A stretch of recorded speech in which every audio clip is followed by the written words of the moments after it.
हरिः ॐ श्रीगुरुभ्यो नमः। हरिः ॐ आप्यायन्तु ममाङ्गानि वाक्प्राणश्चक्षुश्रोत्रमथो बलमिन्द्रियाणि च सर्वाणि सर्वं ब्रह्मोपनिषदम् माहं ब्रह्म निराकुर्याम् मा ब्रह्म निराकरोत्। अनिराकरणमस्त्व निराकरणं मे अस्तु। तदात्मनि निरतेय उपनिषत्सु धर्मास्ते मयि सन्तु ते मयि सन्तु। ॐ शान्ति शान्ति शान्तिः। ॐ सहना भवतु सहनौ भुनक्तु सह वीर्यं करवावहै तेजस्विनावधीतमस्तु मा विद्विषावहै। ॐ शान्ति शान्ति शान्तिः। सदाशिवसमारम्भाम् शङ्कराचार्यमध्यमाम् अस्मदाचार्यपर्यन्ताम् वन्दे गुरुपरम्पराम्। श्रुतिस्मृतिपुराणानाम् आलयम् करुणालयम् नमामि भगवत्पादम् शङ्करं लोकशङ्करम्। शङ्करं शङ्कराचार्यम् केशवं बादरायणम् सूत्रभाष्यकृतौ वन्दे भगवन्तौ पुनः पुनः। ईश्वरो गुरुरात्मेति मूर्तिभेदविभागिने व्योमवद्व्याप्तदेहाय दक्षिणामूर्तये नमः। निरये सर्वविद्यानां विषजे भवरोगिणां गुरवे सर्वलोकानां दक्षिणामूर्तये नमः। ॐ नमः प्रणवार्थाय शुद्धज्ञानैकमूर्तये निर्मलाय प्रशान्ताय दक्षिणामूर्तये नमः। न तत्र चक्षुर्गच्छति न वाग्गच्छति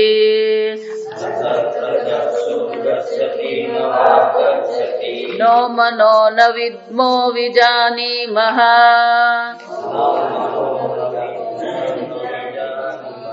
अथैतदनुशिष्यात्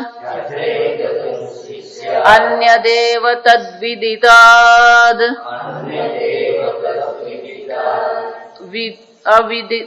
अथो अविदितादधि इति शुश्रुमपूर्वेषाम् येनस्तद्व्याचचक्षिरे।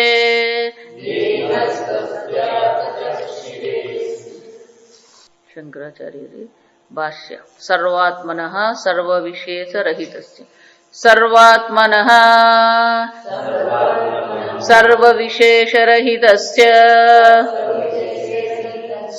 चिन्मात्रज्योतिषः ब्रह्मत्वप्रतिपादकस्य वाक्यस्य आचार्य उपदेशपरम्परया प्राप्तत्वमाह इति शुश्रुमा इत्यादि ब्रह्म चैवम् आचार्य उपदेश परम्परया एव अधिगन्तव्यम् न तर्कतः પ્રવચન મેધા બહુશ્રુત તપોયજ્ઞાદિભ્યશ્ચ इति एवं शुश्रुमः श्रुतवन्तः वयं पूर्वेषाणाम् आचार्याणाम् वचनं ये आचार्याः नः अस्मभ्यं तद्ब्रह्म व्याचचक्षिरे व्याख्यातवन्तः विस्पष्टं कथितवन्तः तेषाम् इत्यर्थः।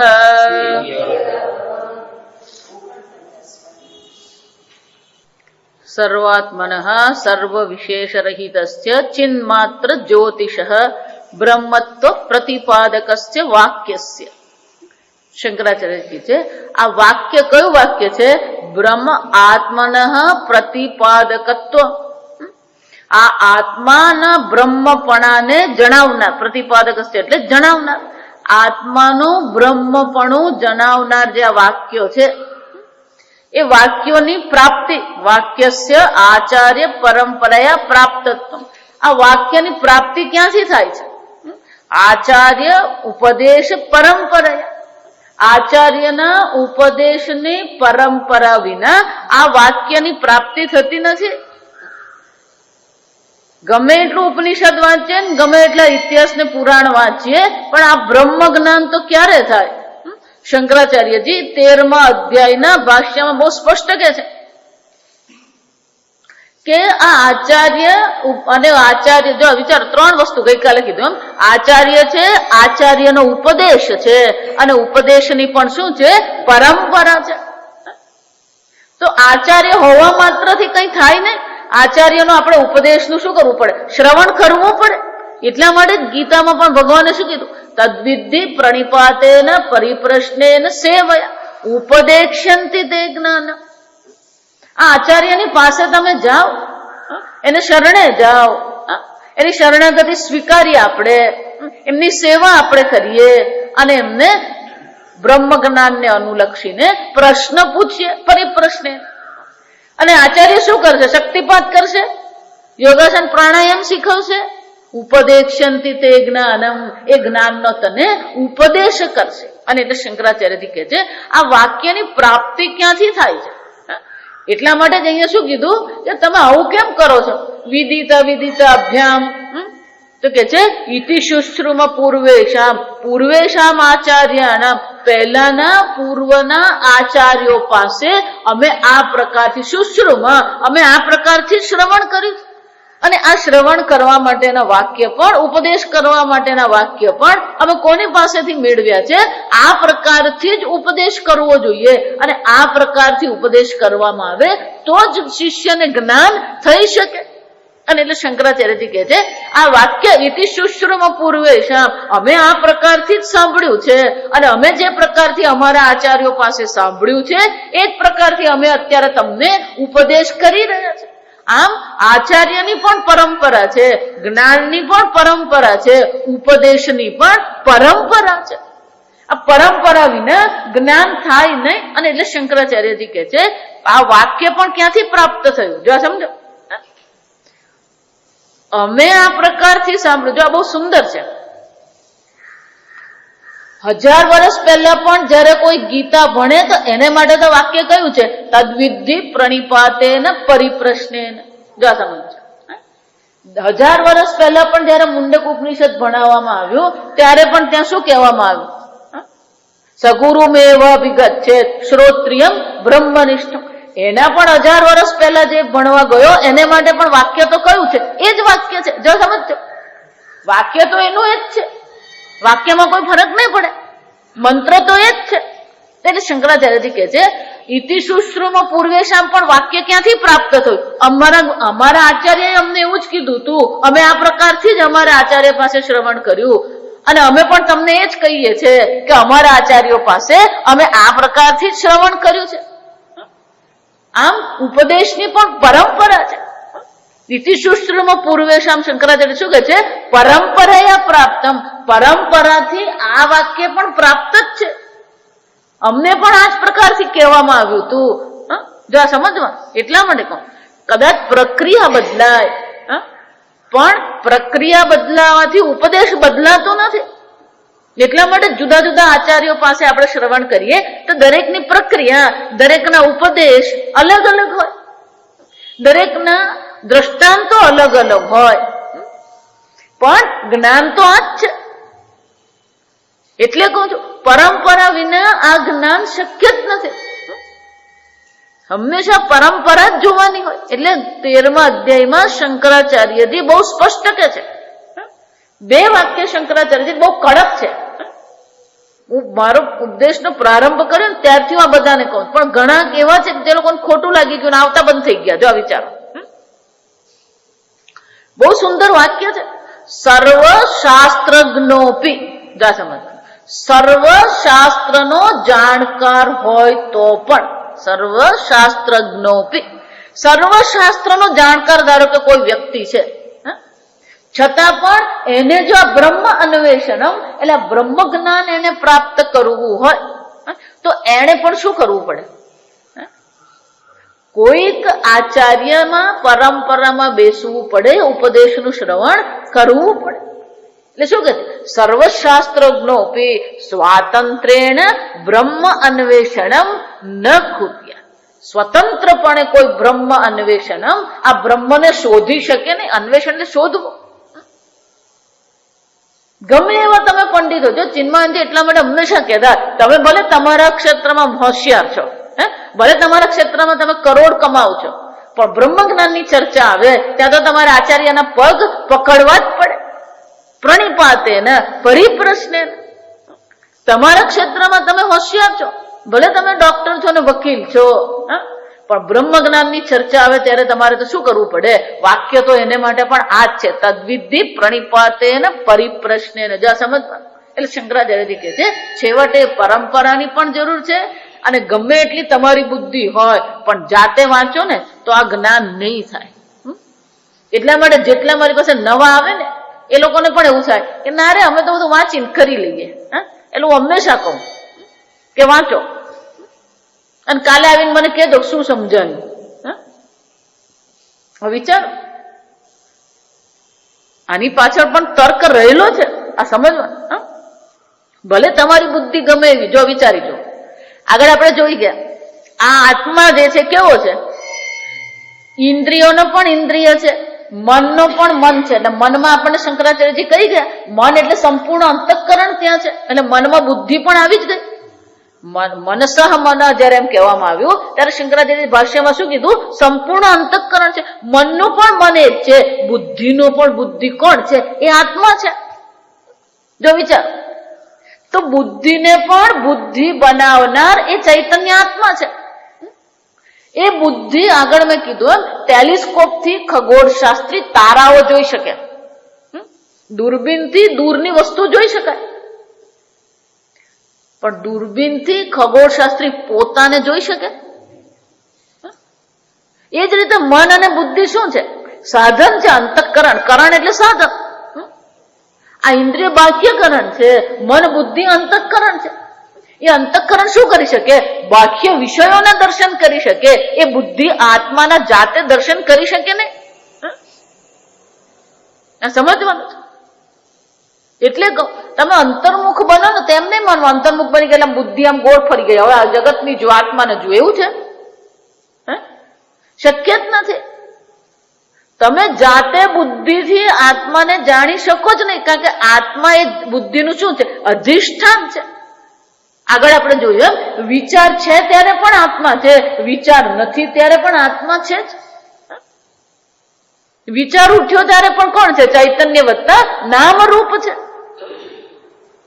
તો આત્મા ક્યારે શું છે? વિદિત અવિદિત અભ્યામમાં એક અર્થ શું કર્યો? એ કાર્ય ઈદમ કોટીમાં આ તરીકે આત્મા આવી શકે જ નહીં.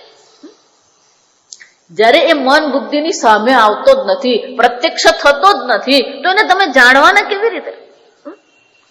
એટલે શંકરાચાર્ય શું કે છે, ભલે તમે ગમે એટલા જ્ઞાની હો, પણ જયારે બ્રહ્મ જ્ઞાન પ્રાપ્ત કરવાનું હોય તો આચાર્ય પાસે બેસીને શાસ્ત્ર શ્રવણ કરવું જ પડે. આ સમજ.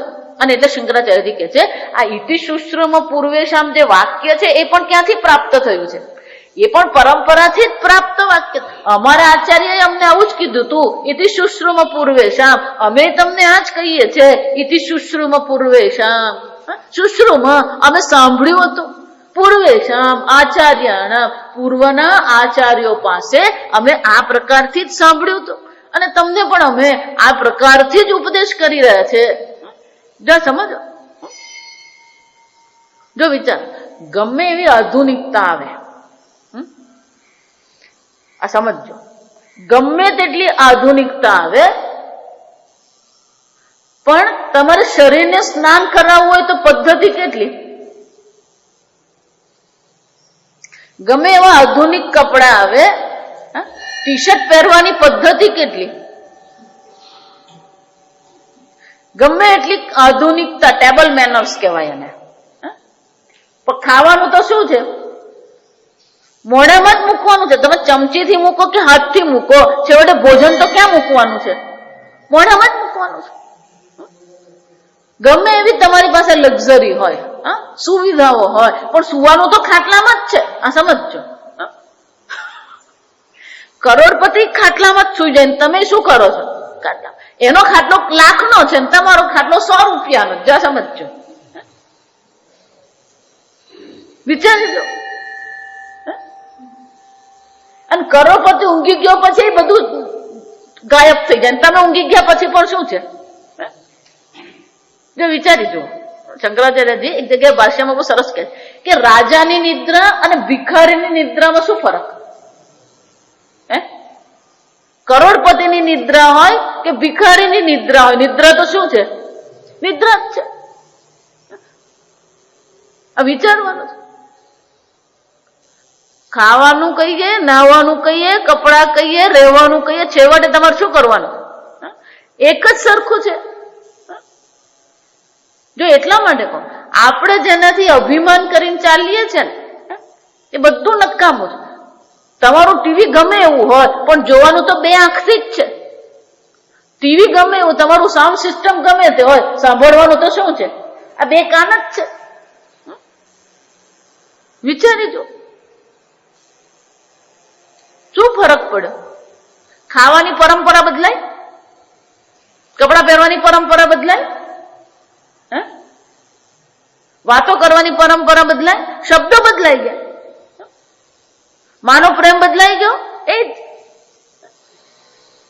સમજવાનું છે. આધુનિકતા એટલે શું છે? સુવિધાઓ વધી છે, સગવડ વધી છે, બસ આટલું જ છે. આપણને ફૂટપાથ પર સુવડાવીને તોય ઊંઘી જાય, આપણને ઊંઘ આવી જાય. અને પેલો એર કન્ડિશનમાં સૂતો હોય ને, ઊંઘની ગોળીને લઈને સૂતો હોય તો એને ઊંઘ નહીં આવે. જરા સમજો, એનો અર્થ શું થયો? બહાર તમારી પાસે શું છે એ મહત્વનું નથી, તમારું અંતઃકરણ. જો વારંવાર એટલે કહું છું, 2 વસ્તુ હું બધાને કહું છું કે 5 મિનિટ ઘરે જરા શાંતિથી એકલા બેસો, અને સૌથી મોટી જગતની સાધના એ જ છે, તમારું મન પ્રસન્ન રહી શકે છે કે નહીં. આપણને નાની નાની વસ્તુ જો આપણને વિક્ષિપ્ત કરતી, એનો અર્થ શું થયો? તમારા કરતા શક્તિશાળી વસ્તુ કઈ છે? આ બહારની વસ્તુ છે. આ તમારી ગુલામી છે, આ તમારી નબળાઈ છે કે બહારની વસ્તુ તમને શું કરી જાય છે? વિક્ષિપ્ત કરી જાય છે. આપણે પેલો શેરીનો પેલો 5 વર્ષનો છોકરો વિક્ષિપ્ત કરી જાય. સમજો, આપણી હાલત છે. વિચાર, ભગવાન શું કહે છે ગીતામાં? ઇન્દ્રિયાણી પ્રમાથીની હરંતી પ્રસભમ મનઃ. આ તારી ઇન્દ્રિયોનું બહુ સાંભળતો રહેશે તો આ ઇન્દ્રિયો તારા મનને પણ શું કરશે? વાયુર નાવ ઈવ અંભસી. આ વાયુ જેમ પાણીમાં નાવને ઘસડી જાય, એમાં તારી ઇન્દ્રિયો તારા મનને પણ શું કરશે? ઘસડી જશે. વિચારો, સમજવાની વસ્તુ છે. તમારી બુદ્ધિથી તમે ગમે એટલા હોશિયાર હો, પણ જ્યાં બ્રહ્મ જ્ઞાન આવે ત્યારે શું કરવું પડે?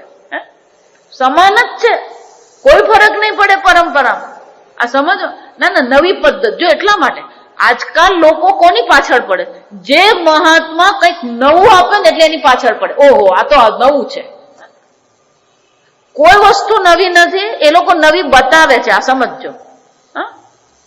જેટલા પણ ધ્યાનની ચર્ચા કરનારા છે કોઈ નથી. દરેક જણ એમ માને છે કે આ મારું પોતાનું નવું આધુનિક પ્રકારનું જ્ઞાન છે. મૂર્ખતા છે. શંકરાચાર્યજી અહીંયા ઘડી આચાર્યો પણ શું કહી રહ્યા છે આપણને મંત્રમાં? કોઈ નવું જ્ઞાન છે જ નહીં, આ પરંપરાથી પ્રાપ્ત છે. કોમ્પ્યુટરમાં નવું આવે, જો આ સમજજો. ધ્યાનમાં અને બ્રહ્મ જ્ઞાનમાં કઈ નવું નહીં આવે. કોમ્પ્યુટર પણ શું છે? એમાં કઈ નવીનતા નથી. એ ગણતરી કરે છે, એના કરતા વધારે ગણતરી કોણ કરે છે? જો હમણે આ ડિસ્કવરી મેગેઝિન હું વાંચ્યું ને, એમાં બહુ સરસ વિશ્લેષણ આવ્યું કે કોમ્પ્યુટર તમે જેને કહો છો એની મેમરી હોય. જો બરાબર સાંભળજો. મુશ્કેલી શું છે કોમ્પ્યુટરની? કે કોમ્પ્યુટર પણ તપી જાય કે જયારે વાપરવામાં આવે ત્યારે કોમ્પ્યુટર પણ જો એટલા માટે એની અંદર એક પંખો આવે, નાનો મસ્તો. એની અંદર શું હોય? એક નાનો એ લોકો પંખો મૂકેલો. તમે કોમ્પ્યુટર ચાલુ કરો ને પેલો પંખો ચાલુ થઈ જાય. એ પંખો શું કરે? બહારની અંદરની જે ગરમ હવા છે એ બહાર ફેંકતું હોય. જા સમજો. કેમ? કારણ કે જયારે પેલી ચીપ આપણે વાપરીએ, કોમ્પ્યુટર ઓન થાય ત્યારે એ ચીપ શું થાય? ગરમ થતી હોય. જા સાંભળો. એટલે જેમ એની એમબી વધારે, જેમ એની કેપેસિટી વધારે, એમ ગરમી પણ શું થાય? વધારે થાય. જા સમજો. પણ એનું કેપેસિટી કે એનું સ્ટોર કરવાનું, સંગ્રહ કરવાનું, માહિતી સંગ્રહ કરવાની જે એનું સામર્થ્ય છે 120 MB, 256 MB, આ એક માત્રા છે. જો સમજો. તો એ ગમે તેટલી તમારી પાસે હોય, 120 GB. જો વિચાર. એટલે વૈજ્ઞાનિકો કહે છે જેમ પેલી જીબી વધારતા જઈએ એમ પેલી ગરમી પણ શું થતી જાય? વધતી જાય. અને જેમ એ વધતું જાય તેમ પેલું બિલ, ઇલેક્ટ્રિસિટી, વીજળી પણ શું કરવાનું? એ વધારે જ વાપરવાનું છે. તો એ લોકોએ વિચાર કર્યો કે આ બ્રેઇન પણ સ્ટોરેજ તો કરે જ છે. આપણા મગજમાં અનેક પ્રકારની વસ્તુ શું થાય છે? સંગ્રહ થાય જ છે. ભલે 25 વર્ષ પછી તમે એને જુઓ પણ ઓળખી જાઓ, ઓહો આ તો આપણો રમેશ છે. જો વિચાર. તો એનો અર્થ શું થયો? આપણી મગજમાં પણ શું છે? સંગ્રહ થઈ જ રહ્યો છે. નવી નવી માહિતી આવતી જાય છે અને નવી નવી માહિતી આપણે મગજમાં એકત્રિત કરતા રહીએ છીએ. પણ આ મગજ ક્યારેય ગરમ થતું નથી. જો સમજો. આ મગજને બે ફાયદા છે. જો સમજો કે આટલી બધી માહિતી એને ભેગી કરી હોય, એ માહિતી ભેગી કર્યા પછી બધું અહીંયા રહેતું જ હોય. જો વિચાર. એટલું જ નહીં, આ મગજ કેટલી વીજળી બાળે. એટલે વૈજ્ઞાનિકો વિચારે કે આટલો બધો માહિતીનો સંગ્રહ થતો હોવા છતાં પણ, અને 24 કલાક કામ કરતું હોવા છતાં પણ એની વીજળી એ કેટલી વાપરે છે? વિચાર. વિચારવાનું છે.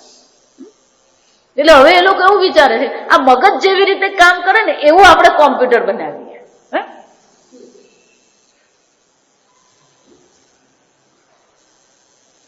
આમ જેમ તમારા જ્ઞાન અહીંયા આગળ સંગ્રહ થાય છે એમ કોમ્પ્યુટરમાં પણ શું થાય? કઈ નવું નથી કોમ્પ્યુટર. આ સમજવાનું.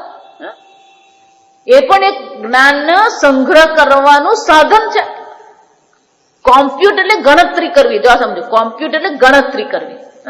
એના પરથી શું બધું જે ગણતરી કરનાર છે એને કોમ્પ્યુટર કહેવાય. પણ છેવટે એને પણ ગણતરી જ કરવાની છે, એને પણ સંગ્રહ કરવાનો છે. મગજ પણ શું કરી રહ્યું? એ જ કરી રહ્યું છે. પણ મગજ જેટલો સંગ્રહ કરી શકે છે અને મગજ જેટલો સંગ્રહને ફટ દઈને બહાર કાઢે છે એટલું જલ્દી કોમ્પ્યુટર નહીં થાય. કોમ્પ્યુટર ચાલુ કરો ને પછી 2 મિનિટ તો ચાલુ થતા થાય. જો સમજો. અને પછી પેલો પ્રોગ્રામ ઓન કરવો પડે ત્યારે થાય. અહીંયા ઘડી કઈ સ્વિચ છે મને કહો? આપણે ક્યારેક ટ્યુબલાઇટ જેવા થઈ જઈએ ખરા?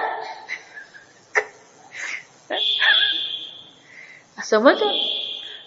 આમ જ્ઞાનની પરંપરા એટલે પછી એ બાહ્ય જ્ઞાન હોય કે આંતરિક જ્ઞાન હોય, 2+2 એટલે 4 જ છે. એ પરંપરા એક જ છે, પદ્ધતિ તમારી બદલાય છે. એટલે એ શું કે છે? ઇતિ શુશ્રુમ પૂર્વેશમ. શંકરાચાર્યજી કે છે આ વાક્ય દ્વારા આપણને કહેવામાં આવે છે કે આચાર્યના ઉપદેશની પરંપરાથી જ આ વાક્ય પ્રાપ્ત થાય છે. આમ આચાર્ય પણ આવશ્યક છે. આચિનોતિ શાસ્ત્રાર્થમ ઇતિ આચાર્ય. આચાર્ય કોણ છે? સંપૂર્ણ શાસ્ત્રના નિચોડને આપણને જે સમજાવે એને આચાર્ય કહેવાય. અને આચાર્ય પણ શું કરવું પડે? ઉપદેશ કરવો પડે. એનો અર્થ શું થયો? ઉપદેશ કરવાનું સામર્થ્ય પણ આચાર્યમાં હોવું જોઈએ, તો જ એને આચાર્ય કહેવાય. ગુરુ ઘણા હોય પણ આચાર્ય બધા નહીં હોય. આ સમજો.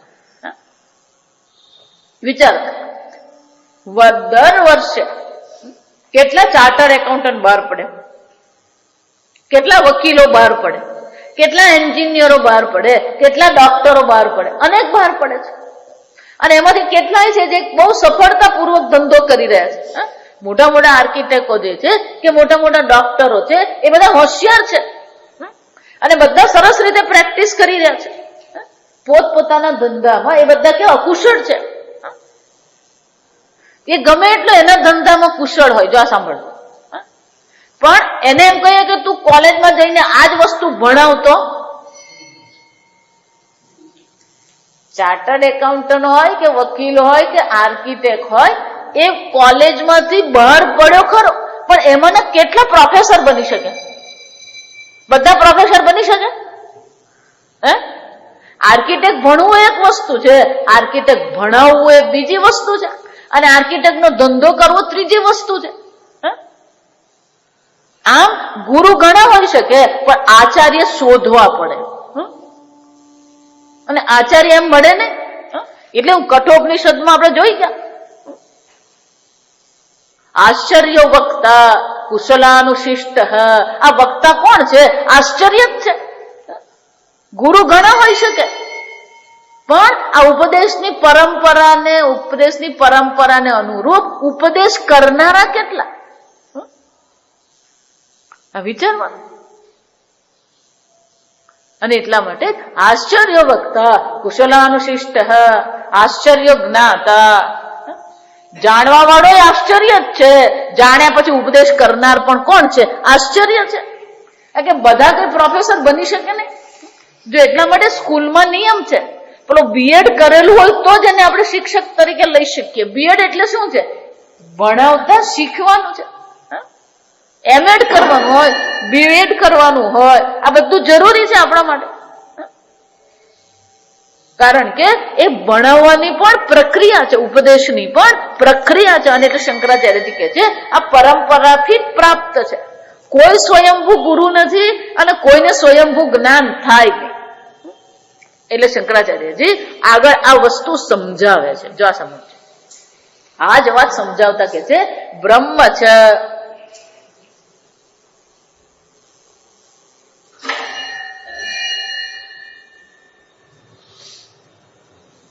બ્રહ્મચ એવં આચાર્ય ઉપદેશ પરંપરાયા. શંકરાચાર્યજી કહે છે આ બ્રહ્મ જ્ઞાન પણ કેવું છે? આચાર્ય ઉપદેશ પરંપરાયા એવ અધિગંતવ્યમ. આ બ્રહ્મ જ્ઞાન પણ કેવી રીતે પ્રાપ્ત થશે? વિચાર. એટલે શંકરાચાર્યજી બહુ સુંદર કહે છે ત્યાં 13મા અધ્યાયમાં કે ગમે એવો શાસ્ત્રજ્ઞ હોય, આચાર્ય પાસે બેસીને જ આ બ્રહ્મ જ્ઞાન પ્રાપ્ત થાય. સ્વતંત્ર બુદ્ધિથી કોઈ કરી શકે છે. અને શંકરાચાર્યજી કહે છે આ પરંપરાથી પ્રાપ્ત વાક્ય છે એટલું જ ને, બ્રહ્મ છે, બ્રહ્મ પણ જો વિચારો, બ્રહ્મ છે એવં આચાર્ય ઉપદેશ પરંપરાયા એવ અધિગંતવ્યમ ન તર્કતઃ. તર્ક આવશ્યક છે. વેદાંત ભણવું હોય તો તર્ક આવશ્યક છે ખરો, પણ તર્ક માત્રથી બ્રહ્મ જ્ઞાન નહીં થાય. નૈષા તર્કેણ મતિ આપનેય. કઠોપનિષદમાં યમરાજા શું કે છે? મતિ, આ બુદ્ધિ, બ્રહ્મ બુદ્ધિ જે થવાની છે એ આત્મબુદ્ધિ બ્રહ્મ બુદ્ધિ શું છે? તર્કથી થઈ શકે એમ નૈસા તર્કેણ મતિ. તર્કથી નહીં થાય. તર્ક તો બહુ, તર્કની કોઈ પ્રતિષ્ઠા નથી. જો આ સમજો, તર્કથી એટલા માટે નથી થતું કારણ કે તર્કની કોઈ પ્રતિષ્ઠા નથી. તમે કોઈ પણ, જો એટલા માટે તર્ક શક્તિ આવશ્યક છે, પણ તર્ક દ્વારા તમે કોઈ નિશ્ચય પર નહીં પહોંચી શકો. એક તર્કથી તમે પૂર્વ, જો એટલે આ બાળકોને વક્તૃત્વ સ્પર્ધા જે કરાવવામાં આવે, એટલું જ નહીં, આ પેલી ચર્ચા કરાવવામાં આવે, ટીવી જોવું સારું કે ન સારું, સમજ. અને પછી એ લોકો શું કરે? એ સંવાદ એ લોકોની પાસે કરાવવામાં આવે. કેટલાક બાળકો પાસે એવું તૈયાર કરાવવામાં આવે કે ટીવી જોવું સારું નથી. કેટલાક બાળકો પાસે એવું તૈયાર કરાવવામાં આવે ટીવી જોવું સારું છે. કેમ? કારણ કે આ પ્રકારથી એ લોકોની તર્ક શક્તિને આપણે શું કરીએ છીએ? વિકસિત કરીએ છીએ. જરૂરી જ છે તર્ક. તર્ક ખોટો નથી, પણ તર્કની કોઈ પ્રતિષ્ઠા નથી. પ્રતિષ્ઠા એટલે નિશ્ચય નથી. પ્રતિષ્ઠા એટલે શું છે? એનો કોઈ નિશ્ચય નથી. કારણ કે તમે જે તર્ક આપો એની સામે બીજો તર્ક હાજર હોય જ. જો એટલા માટે કહું, તમે મને કોઈ પણ તર્ક આપો, એનો વિરોધી તર્ક હું તમને તત્કાળ આપી દઈશ, અને એનો વિરોધી તમે મને સામે આપશો. એટલે તર્કમાં કેવું છે? તર્ક વિતર્કથી આ જ્ઞાન નહીં થાય. એટલે શંકરાચાર્ય શું કહે છે? બ્રહ્મ અધિગંતવ્યમ ન તર્કતઃ.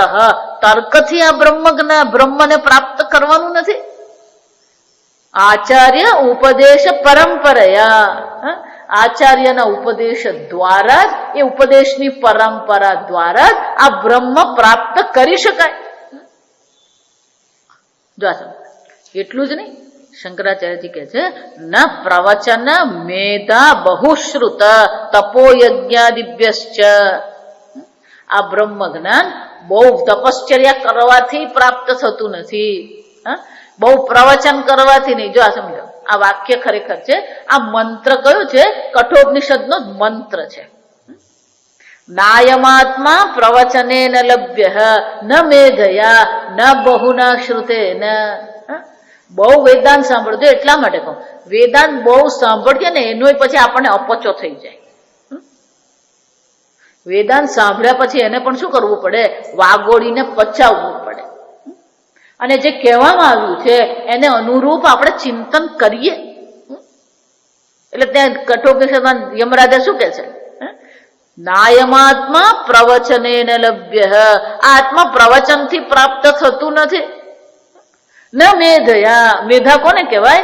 ગ્રંથ અર્થ ધારણ શક્તિ. ગ્રંથ અને ગ્રંથના અર્થને આપણે ધારણ કરીએ. આ ધારણ શક્તિ જરૂરી છે. એટલું જ નહીં, ના બહુ ના શ્રુતે, ના બહુ વેદાંત સાંભળવાથી પણ આ આત્માની પ્રાપ્તિ થતી નથી. તો હવે આજથી બંધ કરી દઈએ. આવશ્યક જ છે. આ ત્રણ જરૂરી છે. મેધા એટલે કે જે સાંભળવામાં આવે એને ધારણ કરવાની જરૂર તો છે જ. પ્રવચન કરવાની જરૂર છે. કારણ કે પ્રવચન કરીએ ત્યારે આપણી સમજમાં જ્યાં જ્યાં ખાંચા રહી ગયા હોય ને એ ખબર પડે. તર્કની દ્રષ્ટિએ ક્યાંક ભૂલ રહી ગઈ હોય, એ પ્રવચન કરો ને ત્યારે જ આપણને ખબર પડે. ન બહુ ના શ્રુતે, ન બહુ સાંભળવાથી આ આત્મજ્ઞાન પ્રાપ્ત થતું નથી. આ કોના જેવું છે? પાકસ્ય વહનિવત. ચોખા લકાડ્યા, ચોખાને ધોઈને તૈયાર કર્યા, દાળ, તુવેરની દાળ કાઢી એને પણ ધોઈ નાખી, ધોઈને પછી એમાં પાણી નાખ્યું, પછી એમાં હિંગ નાખીને હળદર નાખ્યું, બધું કર્યું, શાક સમારી દીધું, આ બધું જ કરી લીધું. રસોઈ બની ગઈ. જો વિચાર, બધી જ તૈયારી થઈ ગઈ. કુકરે તૈયાર કરીને ક્યાં મૂકી દીધું? ચૂલા પર મૂકી દીધું. ચોખા મુકાઈ ગયા, ભાત બની ગયો. કાચા એને ચોખા કહેવાય. રસોઈ થાય પછી શું કહેવાય? ભાત કહેવાય.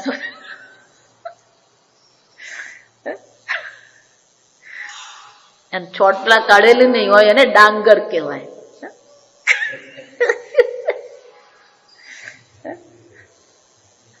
બધા શબ્દોના અર્થ આપણે તો જે ફાવે બોલતા રહીએ. જા સમજો. ડાંગર કોને કહેવાય, ચોખા કોને કહેવાય, ભાત કોને કહેવાય?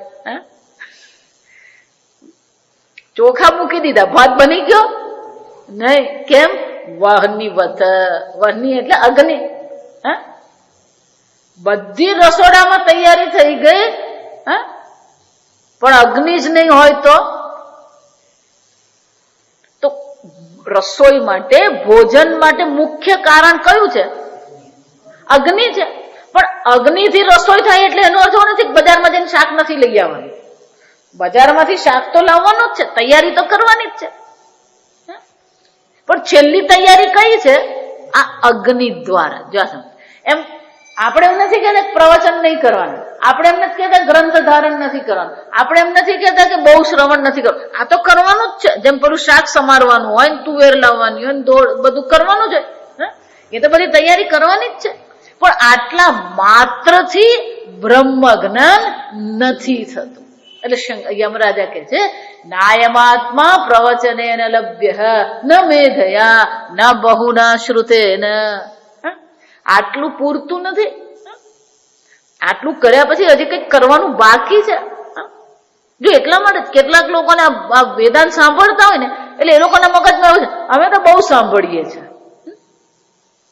જો આગળ મેં તમને કીધું, વડોદરા હું ગઈ હતી, ત્યાં હિન્દુ બુદ્ધ સેમિનાર હતો, ઇન્ટરનેશનલ સેમિનાર. તો ત્યાં હું ગઈ ને, પણ જે ભાઈને ત્યાં રાત રહેવાની હતી, એ લોકો પણ વર્ષોથી સાંભળ્યા. અને ભાઈનું બહુ મોટી મેનેજમેન્ટ કન્સલ્ટન્ટ. જો વિચારજો, મોટા મોટી કંપનીઓમાં જે એક્ઝિક્યુટિવ્સ હોય ને, જે મેનેજમેન્ટ કરતા, એનું પણ એક કન્સલ્ટન્ટ કરે. જો સમજો. એટલે આજે બધા મેનેજમેન્ટ છે, એ લોકોને પણ શીખવવામાં આવે મેનેજમેન્ટ કેમ કરવું. મોટી મોટી કંપનીઓને એ મેનેજર જે મેનેજિંગ કન્સલ્ટન્ટ છે, એમને ત્યાં હું રહી હતી. એ પણ ઘણા વખતથી વેદાંત સાંભળે. એટલે અમે બેઠા એટલે મેં કહ્યું ચાલો સત્સંગ કરી, કારણ બેસીને ગપ્પા મારવાની જરૂર છે. જો સમજવાનું, એક વસ્તુ મગજમાં રાખવાની કે બાકીના બધા ગપ્પા છે નક્કામાં છે.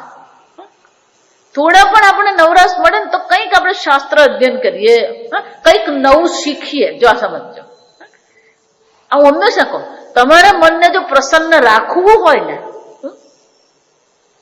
તેને બે ઉપાય છે. જો આ સમજો, બહુ વાસ્તવિકતા કહું. તમારા મનને જો પ્રસન્ન રાખવું હોય, તમારા મનને જો શાંત રાખવું હોય, તો રોજ કંઈક નવું શીખો. રોજ કંઈક શું કરવાનું? એક વસ્તુ નવી શીખો. રસોઈમાં કંઈક નવી વાનગી શીખો, વાંચવામાં કંઈક નવું વાંચો. કંઈક નવું હોવું જોઈએ આપણા જીવનમાં. એ નવીનતા જ આપણને શું રાખે? પ્રસન્ન રાખે. પણ રોજનું ઘરેડ હોય ને એટલે આપણે કંટાળી જઈએ. આપણી બુદ્ધિ શું થઈ જાય? કંટાળી જાય. એટલે અમને મરાશ્રી કહેતા વૃંદાવનમાં, કભી અપને કો નિકમ્મા મત રખો. જો આ સાધક માટેનું બહુ મોટું છે. ક્યારેય નહીં નવરાશ કરવાની. મનને નવરું પાડ્યું ને એટલે તમે દુઃખી થવાના જ. કારણ કે મનમાં જે ભરેલું છે ને, એ બધું જન્મો જન્મનું અને આ જન્મનું જે ભરેલું છે, બધું શું છે? દુઃખ જ ભરેલું છે. બાળપણથી અત્યાર સુધીમાં આપણે કઈ કેટલી ઠોકર ખાઈને આવ્યા છે. એટલે મનમાં જે ભરેલું છે એ તો દુઃખ જ છે. એટલે મનને જો તમે નવરું કર્યું તો યાદ શું કરવાનું? એટલે મહારાજશ્રી અમને હંમેશા કહેતા, આપને મન કો કભી નિકમ્મા મત રખો. ક્યારે એને નવરું પડવા દેવાનું જ નહીં.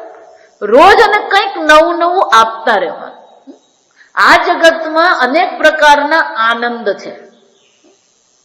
એ અનેક પ્રકારના જે આનંદ છે, વિષયાનંદ છે. પહેલો આનંદ કયો છે? વિષયાનંદ કહેવાય. બીજો અભ્યાસનો આનંદ છે. રોજ જે કામ કરીએ ને એમાં આનંદ આવે.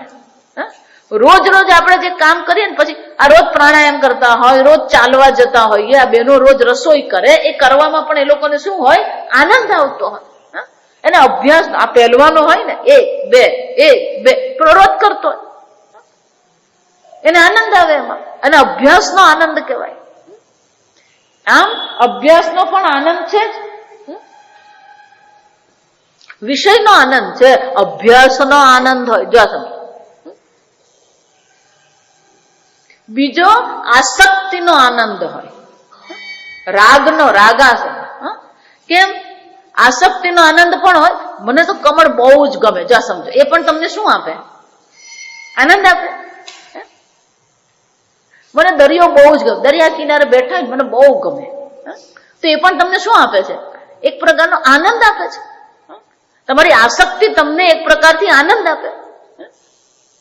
આ વિષયનો આનંદ છે, અભ્યાસનો આનંદ છે, આસક્તિનો પણ એક આનંદ છે.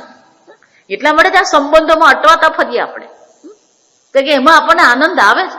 આ મારી માં છે, આ મારો દીકરો છે, મારો દીકરો ડોક્ટર થયો, આ બધું શું આપે છે? આપણને આનંદ આપે. આપણને આ સંબંધોનો આનંદ છે આપણને.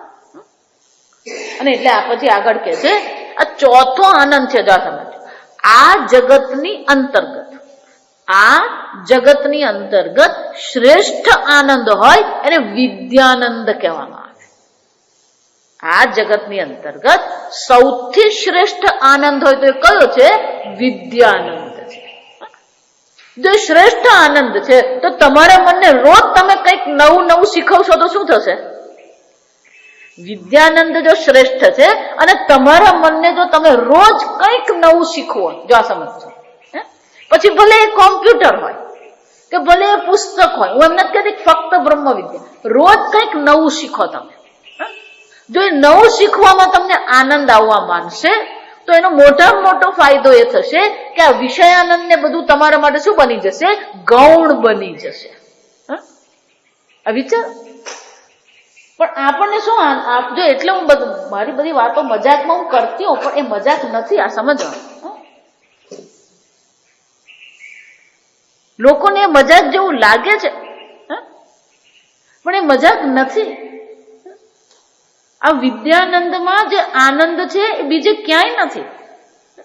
રોજ નવું આપણે શીખતા રહીએ, કંઈક નવું શીખીએ ને એટલે મન આપણું પ્રસન્ન રહે.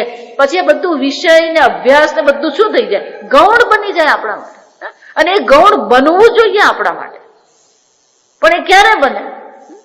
આ વિદ્યાનો આનંદ જીવનમાં હોય. જો એટલા માટે જે લોકોને આ લખવાનો લેખકો હોય, જે કવિતા લખતા હોય, એ લોકોને માટે ભજ્યા પાત્ર બધું શું છે? ગૌણ છે. એ લોકોને કઈ મહત્વ છે જ નહીં. ખાવાનું મળ્યું તોય ઠીક છે, નહીં મળ્યું તોય ઠીક છે, પણ એ કેમ ગૌણ છે? કારણ કે એમનો આનંદ ક્યાં છે? એ પેલો વિદ્યાનંદમાં આનંદ છે. જ્યાં સમજ. અને જો જગતના નવી નવી વસ્તુ જાણવામાં જો તમને આનંદ આવતો હોય તો પછી બ્રહ્મ જ્ઞાનમાં તો શું છે? પૂછવું જ શું? એને શું કહેવાય? પૂછવું જ શું? જો એટલે કહું, બીજું કઈ નહીં કરી શકો. રોજ એક શ્લોક નવો શીખો, રોજ કંઈક નવું શીખો. તમે આપણા મનને નવરું રાખીએ છીએ ને એટલે પછી દુઃખી થતું રહે છે, વિક્ષિપ્ત થતું રહે છે. રોજ નવું નવું શીખવાનું જ છે, રોજ નવું નવું કંઈક કરવાનું છે. કંઈક નવું કરો, નહીં તો પેલું રૂટીન કરતા રહીએ ને એટલે આપણે કંટાળી જઈએ. એટલે પછી મન પરથી પણ આપણને એને પછી આ ગુજરાતીમાં બહુ સુંદર શબ્દ છે, એને અસુખ કહેવાય. ગુજરાતીમાં એને શું કહેવાય? આપણને સતત અસુખનો અનુભવ છે. કઈ ગમતું નથી, કંટાળી ગયા, કઈક મજા નથી આવતી. કેમ? કારણ કે નવીનતા આપણા જીવનમાં. જો આ વસંત ઋતુ આવી, બધા વૃક્ષો પલ્લવિત થઈ જાય તો આપણને કેવું લાગે છે? આનંદ આવે છે. છોડ પર પણ રોજ રોજ નવા ફૂલ આવે. કાલનું ફૂલ શું થઈ જાય? ખરી પડે. આ જગત આપણને શું શીખવે છે? રોજ કંઈક નવું હોવું જોઈએ. વિચારો, એક જ ગુલાબ આવ્યો ને પછી 25 દિવસ સુધી એક જ ગુલાબ રહેતો.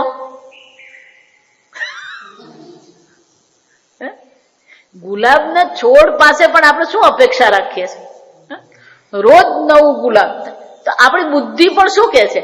રોજ નવું જ્ઞાન. જો બુદ્ધિનો જ્ઞાન એ બુદ્ધિનો ખોરાક છે. તમારા મનને પ્રસન્ન રાખવું હોય, કંઈ પણ નાની વસ્તુ પણ શીખો તમે. આપણે શીખતા નથી ને, નવું શ્લોક નહીં શીખીએ. એ નિયમ કરવાનો રોજ નવું. જો આ સમજો, આ ડિસ્કવરી મેગેઝિન હું મંગાવું, એમાં નવું નવું તમે જાણો. જો આ તમને મગજની વાત કરી, મજા આવી કે નહીં? કે પેલું કોમ્પ્યુટર કેટલું ગરમ થઈ જાય, આપણું મગજ ગરમ થાય છે. કોમ્પ્યુટર કેટલી વીજળી બાળે, આપણું મગજ એટલી વીજળી બાળે છે. નહીં? વિચાર. આમ જ્ઞાન અને વિદ્યાનંદ કહેવામાં આવે. એટલે જ્યાં પણ હોઈએ ને નવરા થવાનું જ નહીં. જો આપણી વાર્તા વડોદરાની ચાલે, આ સમજવાનું, ભૂલી નહીં જવાનું પાછું. એટલે હંમેશા આનંદ લેવો હોય ને તો વિદ્યાનંદનો જ લેવાનો. એટલે બેઠા એટલે ધનંજયભાઈને મેં કીધું કંઈક આપણે સત્સંગ કરીએ. હવે એ પણ વર્ષોથી સાંભળતા હતા, પણ છતાં પણ મનમાં ક્યાંક ને ક્યાંક શું હતું, આ કેમ થતું નથી? જો આ વિચારો, આપણી બુદ્ધિ એટલી બધી સમર્પિત થતી નથી. જો આ સમજો, બ્રહ્મ જ્ઞાનમાં જે આનંદ જે છે, બ્રહ્મ જ્ઞાન માટેનું જે સમર્પણ જે છે એ આવતું જ નથી આપણા. આપણે એને શું માનીએ છીએ? આ જગતની અનેક વિદ્યાઓમાંની એક વિદ્યા માનીને આપણે બેઠા છે, અને એટલા માટે એ શું થઈ જાય છે? એ બ્રહ્મ જ્ઞાન નહીં થાય. બ્રહ્મ જ્ઞાન પ્રાપ્ત કરવા માટે એ પ્રકારથી સમર્પણ, એટલે ભગવાન ત્યાં તત્પરતા કે છે. ત્યાં શું કે છે? તદ્વિધિ પ્રણિપાત એને કીધું, પણ એની સાથે આપણા મનમાં પણ શું હોવું જોઈએ? એ તત્પરતા હોવી જોઈએ કે મારે આ બ્રહ્મ જ્ઞાન પ્રાપ્ત કરવું છે, એની તત્પરતા હોવી જોઈએ આપણામાં. અને એ પ્રકારની પ્રવૃત્તિ આપણે કરતા રહીએ. શરીર તો શરીરનું કામ કરવાનું જ છે, મને મનનું કામ કરવાનું. પૂજ્ય સ્વામીજી અમને હંમેશા કહે, મન રડે ને તેને રડવા દેવાનું. પણ રડતા રડતા કહેવાનું, હું તો કોણ છું? હું તો નિષ્ક્રિય અસંગ બ્રહ્મ છું. જાણ કેમ? હું નથી રડતો. કોણ રડે છે? મન રડે છે. એ રડતા મનનો પણ સાક્ષી ચૈતન્ય કોણ છે? હું છું. આ સમજવાનું. વિક્ષિપ્ત મનનો સાક્ષી પણ તમે જ છો, અને શાંત મનના સાક્ષી પણ કોણ છો? તમે જ છો. મન રડી રહ્યું છે એનો પણ સાક્ષી તમે જ છો. માટીમાંથી ગમે એટલા ઘડા બનાવો, માટીને કોઈ ફરક પડે નહીં. સોનામાંથી ગમે એટલા ઘરેણા બનાવો, સોનાને કઈ ફરક પડે નહીં. એમ મનમાં ગમે એટલા વિચારો ઉઠતા રહે, હું તો કોણ છું? મનસઃ મન, મનનો પણ મન હું છું. રડવું આવે તો રડી લેવાનું, પણ કહેવાનું મનમાં શું કહેવાનું? આ મનનો પણ હું મન છું, એ સાક્ષી ચૈતન્ય હું છું. અને એટલા માટે બીજી બધી વસ્તુ ગૌણ બનવી જોઈએ. એટલા માટે આ ત્રણ આવશ્યક છે. પ્રવચન કરવું આવશ્યક છે, ગ્રંથ ધારણ કરવા મહેનત કરવી પડે, અને બહુ શ્રુતે આ શાસ્ત્ર શ્રવણમાં મહેનત કરવી પડે. આ બધું આવશ્યક જ છે, બધું ફેંકી નથી દેવાનું. પણ આ બધું જ છે, છતાં પણ યમરાજા શું કે છે?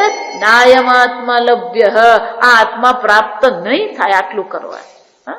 જેમ રસોઈની તૈયારી કરવા માત્રથી રસોઈ થતી નથી, એ રસોઈમાં શું કરવું પડે? અગ્નિનો સ્પર્શ થવો જોઈએ.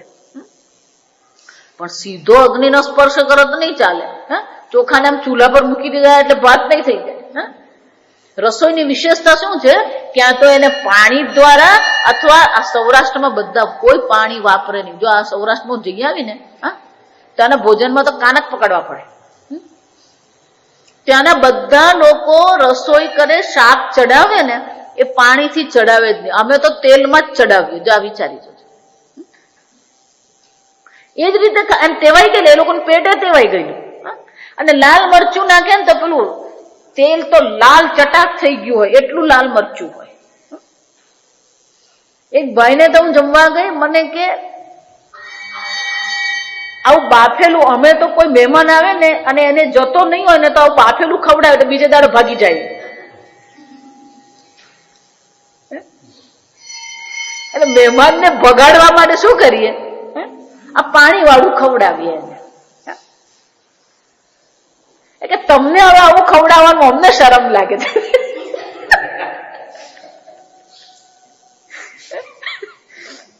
એટલે જે ભાઈ પેલા આયોજક છે ને એ બધાને એમ કે એક જ ચમચી તેલ વાપરવાનું. આમ સમજો, એટલે બધા મને કે ના ના તમે એક ચમચી તેલ કહો, અમે તો તેલમાં જ શાક ચડાવીએ. એટલે હું એમ કહું જરાક પાણી ના, એ તો મહેમાનને બગાડવા વાપરીએ. વિચાર,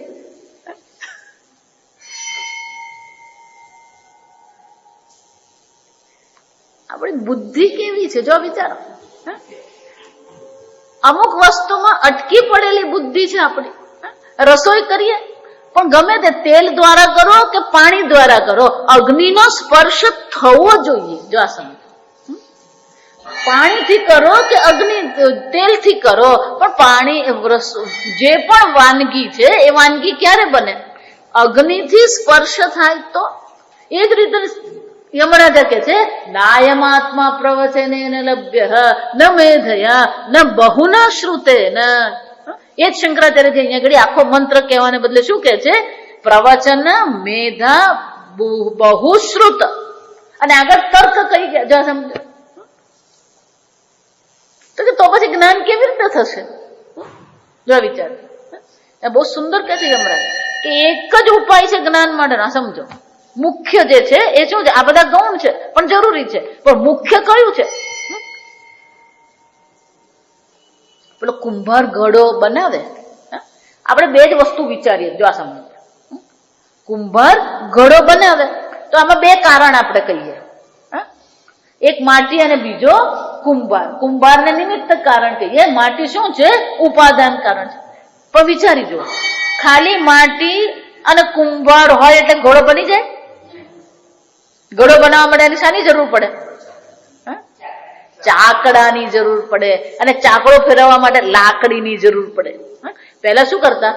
પેલા બળદગાડાનું જે ચાકડું હોય ને, એને જ બનાવી દે, અને પછી પેલી લાકડી હોય એને પછી શું કરે? આમ લાકડીથી એને આમ ધક્કો મારે એટલે આમ ચાકડું ફરો. જો ગામડામાં રહે ને તો જોયું હોય આ કુંભાર.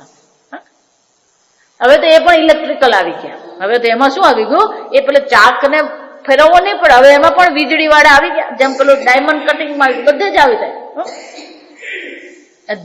આ દિલ્હી સ્ટેશન પર ઉતરો ને તમે, એ દિલ્હી સ્ટેશન પર જે બાજુ પર આ બધા ટ્રાવેલર્સ વાળાની દુકાનો છે, એ પાછલી ભાગ કહેવાય. પહેલા પ્લેટફોર્મ બાજુ નહીં, આ બાજુના પ્લેટફોર્મ.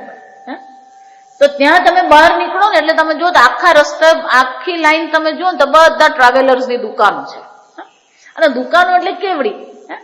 8x4 ની ને 5x5 ની બધી નાની નાની દુકાનો. જા સમજ, પણ એ દુકાનની પાછલા ભાગે તમે જાઓ ને તો આખું કુંભાર વાડ છે.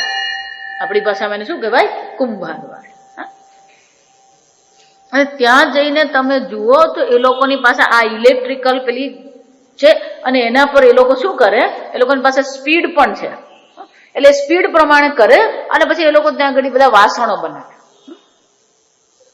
વિચાર, તો એકલી માટી અને એકલો કુંભારથી ઘડો નહીં બની જાય. એને ચાકની જરૂર પડે, પછી ઇલેક્ટ્રિકલ હોય કે હાથથી કરતા હોય. જો સમજો, ચાકડાની જરૂર છે.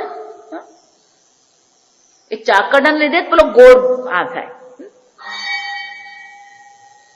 તો ચાકડાને શું કહેવામાં આવે? પેલું નિમિત્ત કારણ છે કુંભાર, માટી ઉપાદાન કારણ. તો કે ચાકને શું કહેવામાં આવે? તો કે એને સહકારી કારણ કહેવાય. એને શું કહેવામાં આવે? સહકારી કારણ. એ જ રીતે રસોઈ બનાવવા માટે આ બધું જ જરૂરી છે, પણ પછી તૈયારી કરવી એ શું છે?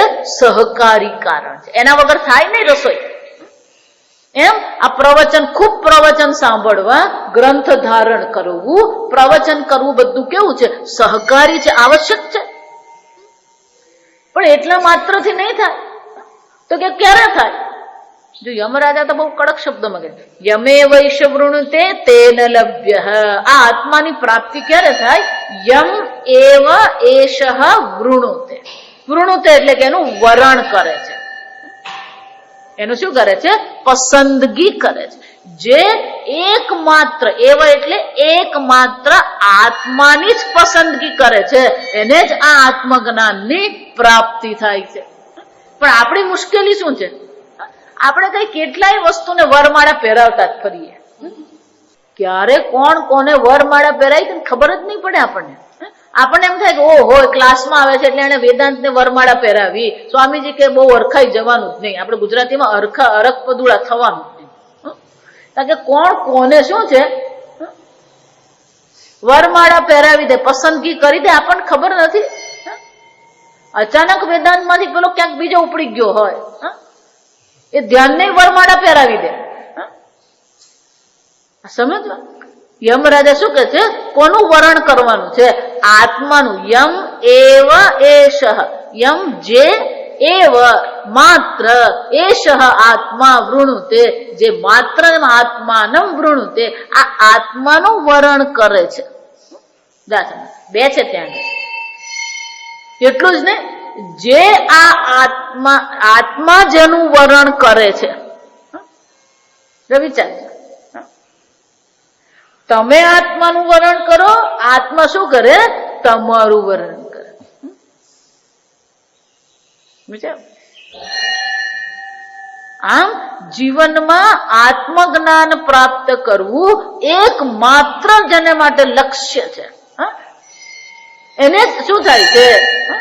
યમેવ વેશ વૃણુતે તેન લભ્ય, એને જ આ આત્મજ્ઞાનની પ્રાપ્તિ થાય છે.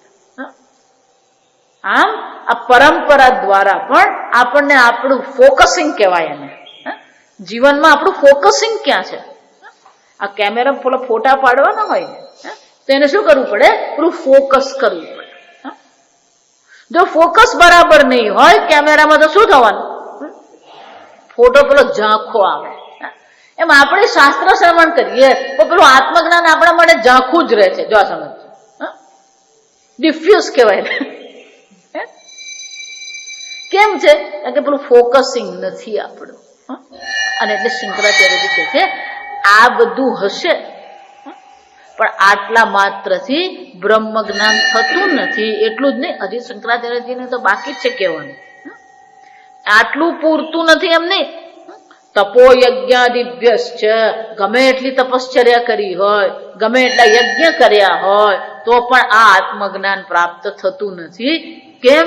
પરંપરા વિના, પરંપરાના આચાર્યના ઉપદેશો વિના આ બ્રહ્મ જ્ઞાન પ્રાપ્ત થતું નથી. આમ રસોઈ કરવામાં અગ્નિ મુખ્ય કારણ છે, એમાં બ્રહ્મ પ્રાપ્તિ માટેનું મુખ્ય કારણ કયું છે? આચાર્ય ઉપદેશ પરંપરા એ મુખ્ય કારણ છે. આગળ આપણે આવતીકાલે જોઈશું. ઓમ અસતો મા સદ્ગમય તમસો મા જ્યોતિર્ગમય મૃત્યોર્મા અમૃતંગમય. ઓમ પૂર્ણમદ પૂર્ણમિદં પૂર્ણાત પૂર્ણમુદચ્યતે પૂર્ણસ્ય પૂર્ણમાદાય પૂર્ણમેવાવશિષ્યતે. ઓમ શાંતિ શાંતિ શાંતિ.